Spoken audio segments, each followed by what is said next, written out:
So guys, ಇವತ್ತು ಬೆಳಗ್ಗೆ ಕಾಲೇಜ್ಗೆ ಹೋಗಿ ಇರೋ ಸ್ಕಿಲ್ ಟೆಸ್ಟ್ ನ ಅಟೆಂಡ್ ಮಾಡಿ ಮನೆಗೆ ಬಂದೆ. ನಾನು ಬಂದು ಹಾಫ್ ಅನ್ ಅವರ್ ಆದ್ಮೇಲೆ ನನ್ನ ತಂಗಿ ಸ್ಕೂಲ್ ಮುಗಿಸ್ಕೊಂಡು ಬಂದ್ಲು. ಗೈಸ್, ಇವಾಗ ಇದ್ರಲ್ಲಿ 14 ಗುಲಾಬ್ ಜಾಮೂನ್ ಇದೆ. ಈ ಜಾಮೂನ್ ನ ತಿನ್ನೋಕೆ ಇವಾಗ ನಾವು ಒಂದು ಟಾಸ್ಕ್ ಮಾಡುತ್ತಿದೀವಿ. ಅದೇನಂದ್ರೆ ಯಾರು ಈ ಬಾಟಲ್ ನ ಈ ತರ ಎಷ್ಟು ಸ್ಟ್ಯಾಂಡಿಂಗ್ ಅಲ್ಲಿ ನಿಲ್ಲಿಸ್ತಾರೋ ಅವರು ಒಂದು ಗುಲಾಬ್ ಜಾಮೂನ್ ನ ತಿನ್ಬೋದು. ನಾನು ಫಸ್ಟ್ ಒಂದೇ ಟೇಕಲ್ ಬಾಟಲ್ ನ ನಿಲ್ಲಿಸ್ಬಿಟ್ಟು ಖುಷಿಯಾಗಿದ್ದೆ, ಎಲ್ಲಾ ಗುಲಾಬ್ ಜಾಮೂನ್ ನಾನೇ ತಿನ್ಬೋದು ಅಂತ. ಆದ್ರೆ ಕ್ಲೈಮ್ಯಾಕ್ಸ್ ನೋಡಿ, ಖತಮ್.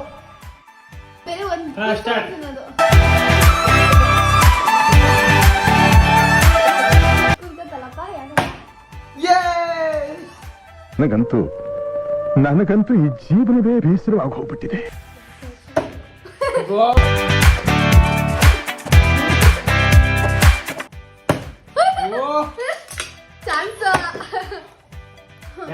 ನೋಡ್ರ, ಅಯ್ಯೋ ಪಾಪ ಅನಿಸ್ತಿದೆ. ಗುಲಾಬ್ ಜಾಮೂನ್ ಅಯ್ಯೋ ಅಣ್ಣ, ನನ್ನ ಕೈಲಿ ಆಯ್ತಾ ಇಲ್ಲ. ಅಯ್ಯೋ ಅಣ್ಣ, ಆಗಿಂದ ಮಾಡ್ತಾನೆ ಇದೀನಿ, ಆಯ್ತಾ ಇಲ್ಲ. ಇವಾಗ ವಿನ್ನರ್ ಬಂದು ನನ್ನ ತಂಗಿನೇ.